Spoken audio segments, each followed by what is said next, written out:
This is a full story. Kitten wishes you all a happy and enjoyable story. I had a flash marriage with my cold and abstinent childhood sweetheart, a professor. She stayed in the lab every day, never coming home. When final grades came out, I held a grudge, so I used a side account to vent. Don't be fooled by her slim waist, big chest, and hot body. She's actually frigid. Really, even the flower girl downstairs is more passionate than her. Then my cover got blown. That night, she cornered me in the bathroom. How am I frigid? Baby, I was wrong. As finals approached, the school launched a faculty rating platform. Anyone could comment, anonymously too. Professor Haley, I'm in love. She's gorgeous. What a figure. Last time she wore glasses, I was stunned. Goddess vibes. She's single. I'm single. Aren't we meant to be? An hour after the platform went live, comments hit over 1,000. Haley shot straight to the top of the popularity chart. I curled up under the covers, scrolling through my phone, the screen casting a greenish glow. There was a faint sound outside. Must be Haley coming home. So late again. Is academia really that much more fun than her husband? I typed in 2 reviews sulking. Don't be fooled by her slim waist, big chest, and hot body. She's actually frigid. Really, even the flower girl downstairs is better. Suddenly, a soft click from the door. I hurried to turn off my phone and shut my eyes, pretending to sleep. She seemed to stand silently by my bed for a moment, then quietly closed the door again. I let out a breath. Weird. Did she always check on me like this when I was asleep? My name is Rocky, associate professor at B University. A month ago, I got married in impulse to Haley, my childhood sweetheart, whom I've known for over 20 years. She was always my nightmare. A prodigy who skipped grades, won countless competitions, and got into Tsinghua early. By the time I was in high school, she was already pursuing a combined master's and PhD. She's the only triple Tsinghua doctor I've ever seen in my life. Our marriage was decided during one family dinner between our parents. My whole family was thrilled, thinking I'd hit the jackpot marrying such an outstanding girl. Honestly, it really did feel like I came out ahead. What surprised me most was that Haley actually agreed, but she had conditions. When both families discussed the wedding, Haley calmly lifted her cool gaze and glanced at me. I'd been sneaking peeks at her. When our eyes met, my heart jumped, and I straightened my back unconsciously. I agree, she said, but no wedding ceremony for now, and keep it a secret. When I heard her agree, a spark of joy lit up inside me, but it quickly faded. If she despised me that much, why agree at all? I looked at her confused, only to meet her eyes again. I quickly looked away. What if she thought I was upset and changed her mind about the marriage? I was like a thief, stealing the title of her husband first. The rest, I'd take slowly. After all, I really did like her. Everyone at B University knew. Haley and I didn't get along, or rather, we were notoriously at odds. She focused on theoretical physics. I focused on experimental physics. She was a full professor. I was just an associate. She had a sharp tongue and never missed a chance to belittle my field, as if hers was cutting edge, and mine was just there to verify her theories. You'll always be behind me. That was her academic critique, but also perhaps her definition of my life. Every time we argued, within days, I'd see her face and forget why I was even mad. I'd shamelessly approach her again, like a dog. Then I'd get out-argued once more, left seething in helpless rage. To avoid more conflict, the department placed our offices at opposite ends of the hallway, separated by a staircase. Unless there were meetings, we hardly saw each other. Still, I never expected that after moving into our marital home, we'd see each other even less, maybe once a month. The apartment was near campus. Our families helped set everything up. We moved in together. The master bedroom's red bedding, embroidered with dragons and phoenixes, was as festive as the flush on my ears. I stared at the wedding slippers on the floor, trying not to look at her. Then Haley's calm voice broke the silence. I'll take the master bedroom. You can pick any of the others. My heart sank. I muttered in frustration. We're married, still keeping distance. Afraid I'll do something to you. What if Haley didn't catch that? Nothing. Good thing the house has enough rooms, or we'd be in trouble. My tone dripped with sarcasm. Haley paused, then asked in a low voice, Rocky, when our parents discussed the marriage, you didn't say anything. So, what was your stance? Did you agree or not? My heart pounded. I glanced at Haley in surprise, worried she might hear it racing. After a long pause, I said, did I have a say in that kind of situation? I felt guilty, avoided her eyes. Haley seemed to grit her teeth. Fine. She turned, pushed open the master bedroom door, and slammed it shut behind her. I was left outside. Was she angry? I moved into the second bedroom next to hers. In the month since we got our marriage certificate, the only time I saw Haley was on the day we moved in. We actually saw each other less than before the wedding. Every morning, she left for school earlier than me. On campus, we never crossed paths. At night, she stayed in the lab researching quantum mechanics. By the time she got home, I was already asleep. She was never around, and I didn't reach out either. It was like we were both being stubborn, refusing to see each other or to communicate emotionally. Haley gave me less than the sweet flower girl downstairs. At least the girl's flowers were genuinely beautiful. At 7 in the morning, my biological clock woke me up. Haley was no longer in the bedroom. On my way to school, I couldn't shake the feeling that people around me were watching. Whenever I turned to look, some familiar-looking young young students would quickly avert their eyes, hunch their shoulders, and scurry off while whispering and laughing. They looked like students from the physics department. As I walked into the lab, other teachers gave me strange smiles. Professor Jack from the neighboring lab rushed over with his thermos cup, beaming at me. "Professor Rocky, you're amazing." "Not too bad," I replied, my nose nearly pointing to the sky. I had just published a paper in a core journal with an impact factor I was very proud of. Jack chuckled slyly. "You didn't see Haley's face this morning. She looked furious. What, she was jealous?" I was stunned. Haley of all people jealous. She had more core journal articles than anyone else in the entire university. Her publications could wrap around the globe, and she was jealous of mine. Jack adjusted his glasses. "Haley's extremely competitive, especially when it comes to you." I began to reflect. Did my paper accidentally step on some of her theoretical work? He patted my shoulder. "Don't worry. If she hits you, I'll call the police for you." "What, that can't be." I was dumbfounded. Even when we fought bitterly, Haley had never laid a finger on me. Jack nodded. "Well, you did say she's frigid and worse than the flower shop girl. How could she endure that insult?" A sudden realization struck me. I pulled out my phone. Black letters flashed on the white screen. Next to the comment was a username Rocky. My blood ran cold. I quickly packed my bag, texted my grad student to cover my morning lecture. Then I bolted out the stairwell from my office wing. I couldn't believe it. I forgot to comment anonymously. How could I be this stupid? The stairwell was dim. The sensor light wasn't working. My screen lit the dark as I looked down and missed a step. I stumbled forward, crashing into someone rounding the corner. The person's chest was soft yet firm. She smelled amazing. Just a brief touch, and I could tell she had an incredible figure. She felt oddly familiar. Who else in our department fits that description? "Thanks, sorry about that," I said quickly, but the person grabbed my arm and pinned me to the wall. She didn't use much force, but I didn't expect it, and leaned back into the wall. When her face came close, I finally saw her clearly. My brain froze. My heart screamed. It was Haley. Her eyes flared with quiet anger. Her voice was low and lovely. "Rocky, have I been too lenient with you lately?" I tried to play dumb. "No." She gritted her teeth. "What's going on between you and the flower girl?" That's the part she focused on. Some small flicker of hope lit up in me. I looked up at her with a hint of anticipation. "Haley, where are you?" A warm, deep male voice called out from below the stairs. My heart dropped. I looked toward the voice. A tall, slender man with a gentle, scholarly aura slowly ascended, leaning on the railing. It was Tony. The moment he saw us, Haley pushed me away, as if I were something dirty, like she had to distance herself in a hurry to avoid suspicion. My back hit the wall gently, but I felt pain all over. What was she afraid of? Under the dim stairwell light, Tony finally saw us clearly. He leaned on his crutch, his eyes resting on my face. After a few seconds, he smiled. "Haley, Rocky's just messing around. Don't be mad. He scares easy." Haley kept her gaze on his face. Tony was a star dance instructor from the art department, a big name in the dance world. He clearly knew about what I said about Haley in the evaluation system. This was between husband and wife, and yet he spoke up, like he was her closest confidant. "Were we close?" I stared at Haley, wondering what she was thinking. She responded in a low voice. "Not worth arguing about." She echoed Tony's words, and her agreement made my heart sink. She glanced at me coldly, with a mocking smile. "So childish." My throat was dry. I changed the subject. "Tony, what happened to your leg?" "I sprained it during rehearsal," he said, frowning in pain. Haley frowned too. "I told you to wait downstairs. Why'd you come up?" "I want to rest in your lab," Tony said softly, with a warm smile. I rolled my eyes internally. He climbed 3 floors. Was that leg really injured? Wait 5 minutes, and he'd be healed. "Come on then. Want some coffee?" Haley sighed. Without another glance at me, she helped Tony upstairs, back to her office. Their figures together looked like a perfect painting. Tony was refined, mature, graceful, and I was immature, unworthy of her composure. Tony, Haley and I have known each other since childhood. His father was a board member of the H group, though he didn't hold many shares. But Haley's grandfather liked Tony very much. At one point, he even saw Tony as a future grandson-in-law. So Tony's parents raised him with the intention of becoming Haley's husband someday. The two of them became even closer growing up. While I was forced by my parents to compete with Haley, studying, entering contests, taking exams, barely able to breathe, Tony was learning piano, dance, and calligraphy. He developed an elegant temperament full of artistic flair, and he had real talent. His solo dances won multiple international awards, and he gained a large following online. He always saw himself as Haley's closest male friend, but I don't think he knows yet Haley ended up with me instead. I used to envy his life. Haley always treated Tony with kindness and warmth, but whenever she saw me, her brows would furrow. She found faults in everything I did and clearly didn't like me. Marrying me must have felt like a compromise for Haley. During our last class of the day, Haley sent me a message. "Tonight when we get home, you better explain to me what emotional frigidity means." My hand trembled in fear, and I nearly dropped my phone. What should I do? How can I possibly go home now? She might just kill me. The last few minutes of class felt like an out-of-body experience. I had no idea what I was even saying. Because I was too scared to go home, I joined a casual get-together with a few friendly professors from the physics department after work. At first, I thought a few drinks might help me delay going home. Maybe even give me some courage to face Haley. What I didn't expect was seeing Haley at the same gathering. I was invited by Professor Jack. Haley was invited by Professor Peter. Clearly they hadn't coordinated. The moment we locked eyes in the private room of the Japanese restaurant, the entire space was filled with awkward silence. All the colleagues looked like they wanted to flee. I grabbed Professor Jack and whispered, "Why didn't you tell me she was coming? It's Peter's fault." Jack looked like he was on the verge of tears. Once we sat down, I took the seat farthest from Haley. Someone chuckled and asked, "Professor Haley never comes to gatherings. What brought you here today?" Haley smiled and said, "Just wanted to join the fun. Besides, going home means being alone." Her gaze landed directly on me, full of implication. I cleared my throat and pretended not to notice. Everyone tactfully avoided mentioning the tension between us. But after a few rounds of drinks, people started getting bold. After dinner, we moved to a karaoke bar. I raised my hand to say I wanted to go home. Unexpectedly, Haley also said, "I'm feeling a bit tired." I panicked, thinking her next line would be, "Let's go home together." With this many people around, at least she wouldn't attack me directly. But once we were alone at home, I wouldn't stand a chance. So I quickly took back my words. "Actually, I'll stay and hang out a bit longer." The group started singing their hearts out. Haley and I sat at opposite ends of a long sofa. Everyone clearly had an unspoken agreement to keep us apart. After about an hour, the mood shifted and they decided to play Truth or Dare. A bunch of middle-aged professors gathered around a beer bottle, yelling and laughing. The bottle stopped directly in front of Haley. Before anyone asked, she said, "Truth." Professor Peter thought for a moment and asked, "Professor Haley, do you have a boyfriend?" Everyone smirked knowingly. They all knew that Haley was like an unreachable flower, distant, aloof, except when it came to Tony from the arts department. The whole campus basically assumed Haley and Tony were secretly dating. Haley raised her eyes. In the dim light, they sparkled. She seemed to remember something. A soft smile tugged at her lips. Stars danced in her eyes. She said, "No, but there's a guy I have a crush on." The room exploded. They were all ready to shout Tony. Beside me, Professor Jack whispered, "This is getting good." I forced a smile. It looked more like a grimace. So that beautiful smile of hers was because she was thinking of Tony. Then what am I to her? The bottle never pointed to me. Still, I drank along with everyone else, beer after beer, until I could no longer see Haley's face clearly. Good. If I can't see her, I won't feel so torn. But why even drunk do I still dream about her? Eventually, I blacked out. No idea how I got home. In a haze, I heard Haley's calm voice. "I live close by. I'll take him home." Someone said something. She sneered. "Relax, I'm not that petty. He won't die." A warm towel dabbed at my face. I stirred awake and opened my eyes. In the soft yellow light, Haley's beautiful features were glowing, bathed in warmth. She looked exactly like the Haley from my dreams. As I reached up to gently touch her cheek, I murmured, "Who's more handsome, me or Tony?" Haley raised an eyebrow. "You're ridiculous. You really like Tony, don't you?" She paused, then quietly asked, "Who told you that?" She was afraid I'd find out about her and Tony and tell her parents. I mustered up some courage and said, "If you kiss me, I won't say anything." Under the warm light, her gaze was too calm. So calm I felt like fleeing. Drunk and impulsive, I grabbed her by the back of her head, pulled her down, and kissed her. Just as my lips brushed hers, she shoved me away with incredible strength. I fell back onto the bed. The mattress bounced. The ceiling lights spun. I felt sick. Then came her voice, cold and tired. "Rocky, do you even know what you're doing?" My chest burned with a strange fire and chill. My mind froze. I stumbled into the bathroom, collapsed beside the toilet, and vomited violently. The bitter, sour liquid burned my throat. My stomach clenched in pain. My eyes filled with tears. Perfect. Now she wouldn't know I was crying, not from nausea but from heartbreak. Her footsteps came closer. A warm hand rubbed my back. I wanted to ask her, did she take care of Tony like this when he got drunk too? But I didn't have the strength. I passed out on the floor. In the moment before I closed my eyes, something inside me became suddenly clear. This wasn't just a hangover. It was because I really, truly, deeply loved Haley. After that night, Haley and I barely saw each other, even though we lived under the same roof. It was like being strangers. Soon the gossip about my outburst faded, but a new rumor took its place, still about Haley. She was the undeniable star of our university, the academic muse. One day someone posted on the campus confession wall, "Rumor has it Professor Haley from the physics department is no longer single." The comments exploded with disappointment. Such a waste. So young and already married. Who's the lucky one that got her? Someone replied, "Finally you all found out about her and me." In the office, everyone was buzzing. They all assumed Haley and Tony had finally made it official. Some even started a betting pool. I sat in a corner with my coffee saying nothing, but Professor Jack wouldn't let me off. "Professor Rocky, tell us, when are Professor Haley and Tony getting married?" I didn't want to answer, but he pressed again. "They say your enemies know you best. Surely you know Haley better than anyone." So I replied, "Next month." Everyone turned to look at me. "Why next month?" I cradled my cup, hiding my eyes. "Because I'm giving this marriage one more month. If nothing changes, I'll let Haley go." To escape the questions and the constant talk of Haley in the office, I left the department and headed to Building 2 for class. As I walked along the main path, Haley's Porsche drove straight toward me. I stepped onto the sidewalk. The car slowed down and stopped beside me. The window window rolled down. Her flawless face appeared, heading to class. Yeah, building 2 was still a bit of a walk. She bit her lip then lifted her chin. Get in, I'll give you a ride. I hesitated. No need. Class starts in 10 minutes. By the time you're done talking, I'll be 5 minutes late. Her voice was calm but sharp. I swallowed my pride and got in the passenger seat, and instantly regretted it. There was someone in the back seat. Tony called my name warmly. I turned around and saw his smiling face. Long time no see. Not really. I saw him every day on social media and the confession wall with Haley. I nodded stiffly and forced a smile. I glanced at Haley, wanted to ask why Tony was in her car, but I didn't want to seem jealous. Tony stretched his leg and sighed. My leg's still a bit weak. Not sure if I can perform in the campus show. I need to win the provincial dance competition after that. I said, wow, clapped expressionlessly. That's impressive, Tony. He laughed and reached over, gently tousling Haley's hair. Thankfully, Haley's been driving me around while I recover. The car turned a corner. Sunlight streamed in. Haley adjusted the sun visor, then opened mine too, her hair subtly moving away from Tony's hand. She asked, do you have plans tonight?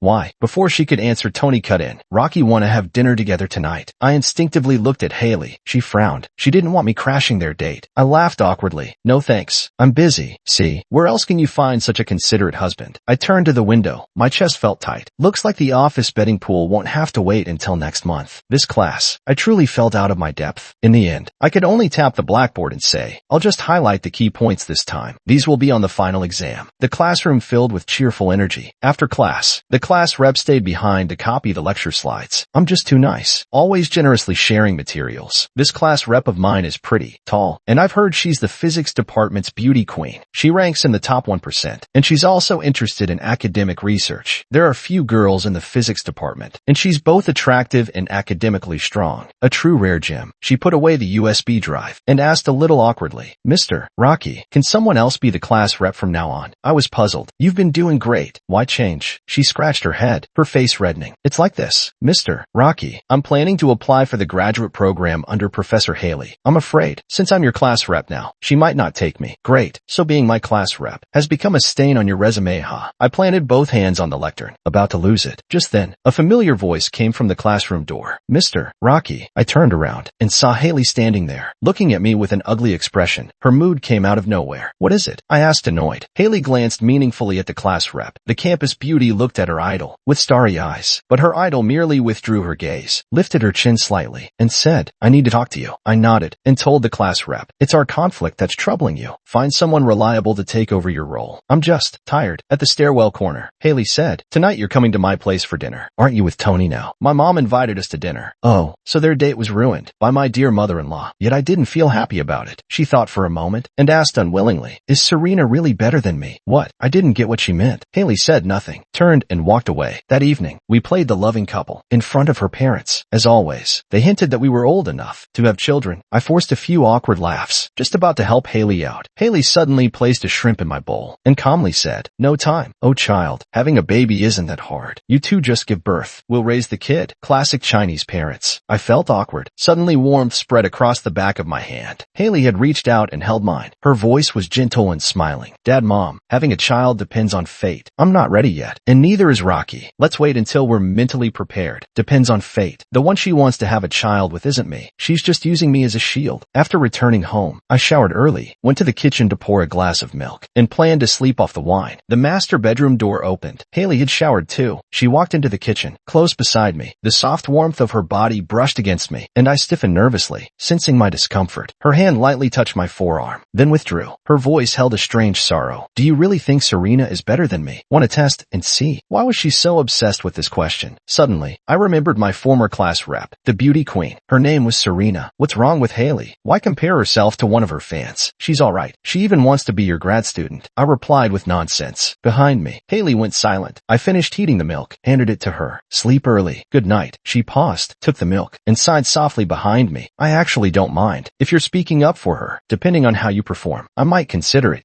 Speaking up. When did I do that? The door closed. Haley was left outside, and my confusion ended there too. A few days after the news of Haley's marriage spread, it went viral beyond campus. She's young, beautiful, a rising star in theoretical physics, and had appeared in several brainpower competition shows. She has plenty of online fans. Haley married young made a light splash on trending. Netizens speculated who her husband was. When the topic reached #1, the dancer Tony posted a tweet. He shared a photo of a diamond ring, designed with a minimalist golden ratio, and wrote, not too early. Not too late. It's you. Just right. Everyone took it as Tony's silent confirmation. He was Haley's husband. Tony's fans were thrilled. Digging into their relationship, they found out that Haley sent flower baskets to every one of Tony's performances. At the National Theater's New Year's show, Haley herself was seen in the VIP seats. After the show, she was even spotted backstage with flowers. All of it captured in photos and videos. Clearly, their relationship was special. Even their friends came forward. Tony and Haley grew up together. I vaguely heard Haley got married. Looks like it's true.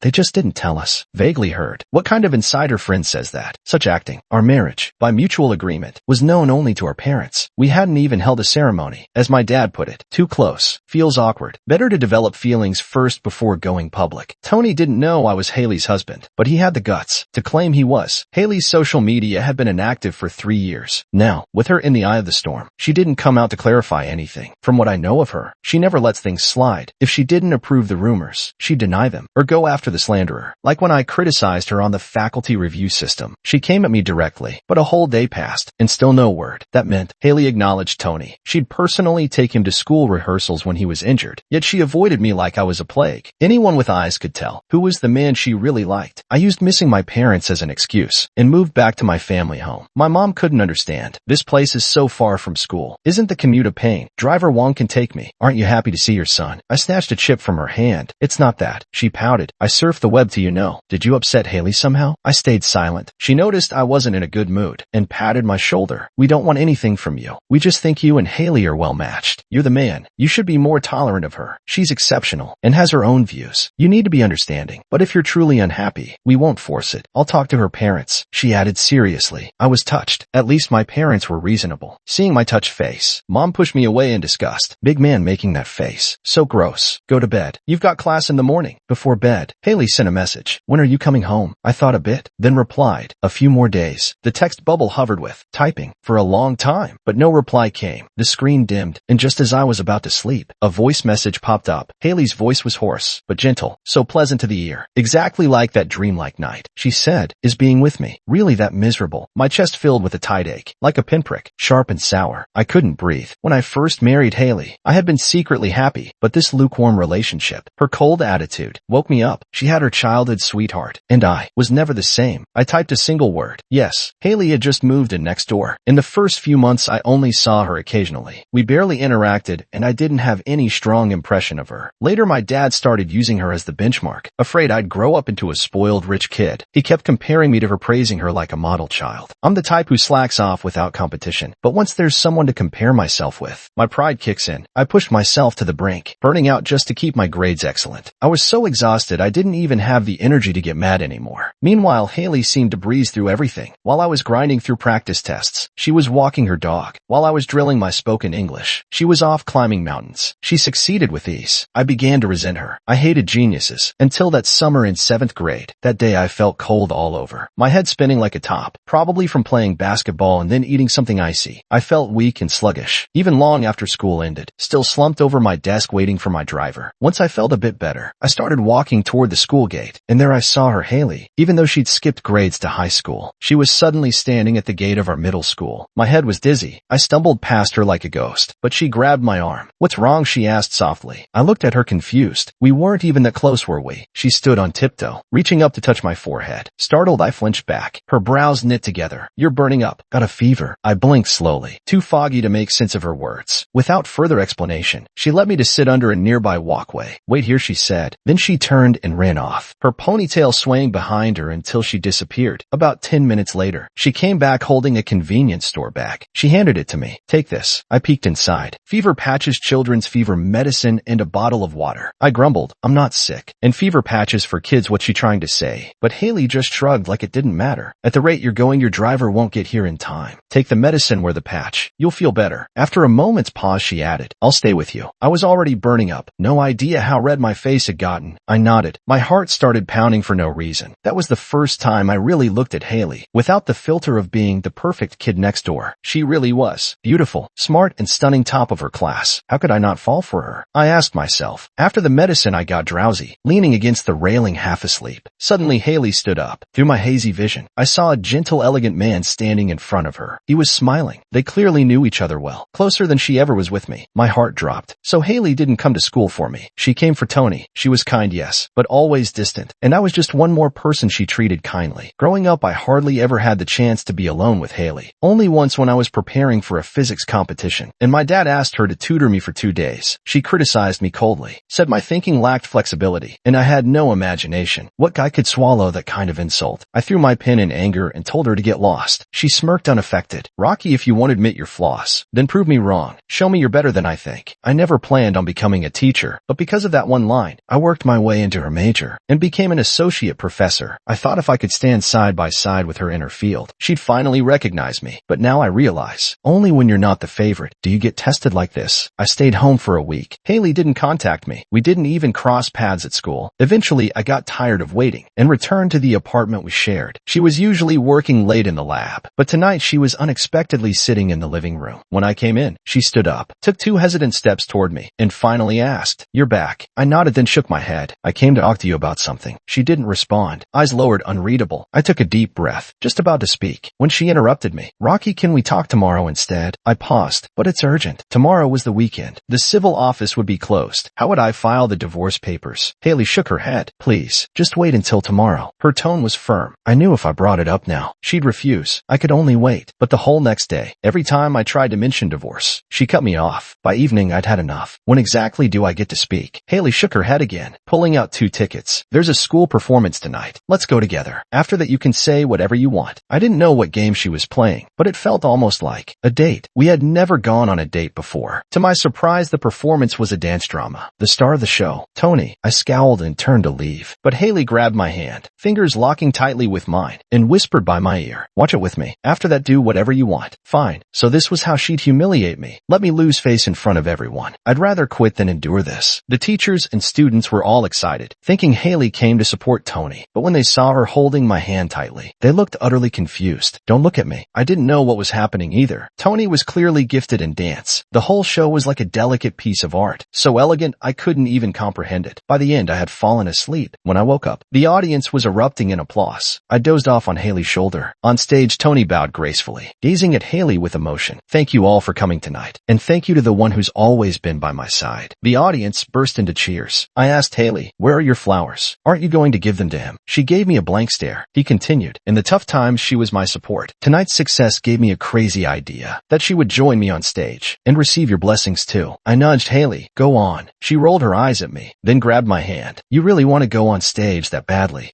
Fine." Before I knew it, she was dragging me up the steps onto the stage. The whole place gasped. Tony lit up when he saw her, but froze when he saw me behind her. Haley took the mic from the female lead nearby. Her voice was calm. "I came up with my husband. Aren't you all going to give us your blessings?" Tony's face turned pale, then green, then white again. He stared daggers at me. I stood awkwardly, nowhere to run. "Seriously, if you're going to be dramatic, don't drag me into it." Someone shouted from the audience, "Professor Haley, why did you bring Professor Rocky up with you?" "I told you," she replied. "I came with my husband. Rocky is my husband." Well, there goes the divorce. Tony tried to fake an injury, but Haley exposed him on the spot. The audience took tens of thousands of videos, and it instantly blew up online. I was forced to make my relationship with Haley public. Because of that, Tony cut ties with her. I asked Haley awkwardly, "You two were so close, don't you feel it's a pity?" "Close since when?" Haley looked puzzled. "You gave him flowers at every performance." Haley thought for a moment. "Not every performance. He did give me tickets every time, that's true. But think about the time and place of the shows I brought flowers to. The only time I brought flowers in person was for a professor I know who liked him and wanted a photo with him. So I took her backstage. I've got a good memory. And when I thought about it carefully, those times really matched up with various academic conferences we attended together. I happened to be in the same city. It felt rude not to send flowers. And I didn't have to go myself anyway. Besides, I gave you tickets every time, but you never showed up. You argued with me about a conference, then invited me to a show right after. Do you think I'm that cheap? Forgiving you so easily. But facts proved my theory was right. I really wanted a divorce. If you're talking about driving him around when he hurt his leg, his sprained ankle healed the next day. He said the art institute was far and asked for a ride. Since I was going to meet you anyway, I thought I'd drop him off on the way. Didn't expect to bump into you. You didn't think to avoid suspicion. I never let him touch me. Didn't you notice? Come to think of it, every time Tony tried to touch her, she subtly dodged. Even that time on the stairs, it was Tony grabbing her arm. She never initiated. But you don't let me touch you either, I said, a little hurt. Haley was speechless. She clenched her teeth. I was afraid you'd wake up, pretend it never happened, and not take responsibility. You were so drunk that night. How could you have had any strength left? She said that part in a very small voice, but I still heard it. My ears were burning red. I wanted to pry open her head and see what kind of nonsense was in there. there, even passed out drunk. I'm still pretty damn strong in that department. The more Haley thought about it, the more aggrieved she felt. Rocky, why would you think? I had feelings for someone else and still agreed to marry you. Do you think I'm mentally unstable? She practically shouted. I thought, you're not crazy, just a little emotionally clueless. She said, because it was you. I agreed to the engagement. My heart started pounding. When did you? Probably when I heard your mom say, you were determined to surpass me. She chuckled softly. I thought, who was this cocky little guy, so full of himself? So I started paying attention. That time she came to my school, she really did come to see me. I was entering a robotics competition. She happened to see my designs, wanted to give feedback, but after waiting and not finding me at home, she came to school to find me and just happened to run into Tony after his dance practice. Turns out, everything she did was completely voluntary. She wasn't wronged at all. She said I was childish, but thought childish men were kind of cute. After the family reunion dinner, on the way home, Haley asked me about the future, whether or not we have a child. It's your call. You'll bear most of the burden. I said, you just said it's burdensome, and I hate hardship. Haley gave me a sidelong glance. I grinned sheepishly. All right, I'll take on the hard parts. Because the driver was there, we didn't talk much more. At a red light, she glanced out the window, and for some reason, suddenly asked, you still haven't said, between me and Serena, who's prettier? Tell the truth. I can handle it. I couldn't take it anymore. What does Serena have to do with this? How would I know if she's better? I don't even know her well. Haley raised her brows and gently tapped the window with her slender fingers. I followed the direction she pointed. On the corner, a flower shop. Inside, a young woman was arranging flowers intently. Wasn't that my dear ex-class rep? She was actually working part-time at a flower shop. I leaned closer to the window, a huge sense of absurdity rising in my heart. Haley leaned against my shoulder, her lips brushing my ear, whispering, her breath warm and tingly. She lowered her voice, a little husky, soft and seductive. Unless you know other flower girls, you'd better behave tonight. If Serena gets a grad school offer next semester, I'm taking it out on you. My waist began to ache in anticipation. How's she cold and distant? Not at all. Wait, what does Serena's grad school have to do with me? I could already see the sleepless nights ahead. The end. If you like Kitten's story, please follow and like it. Updated every morning at 9 a.m.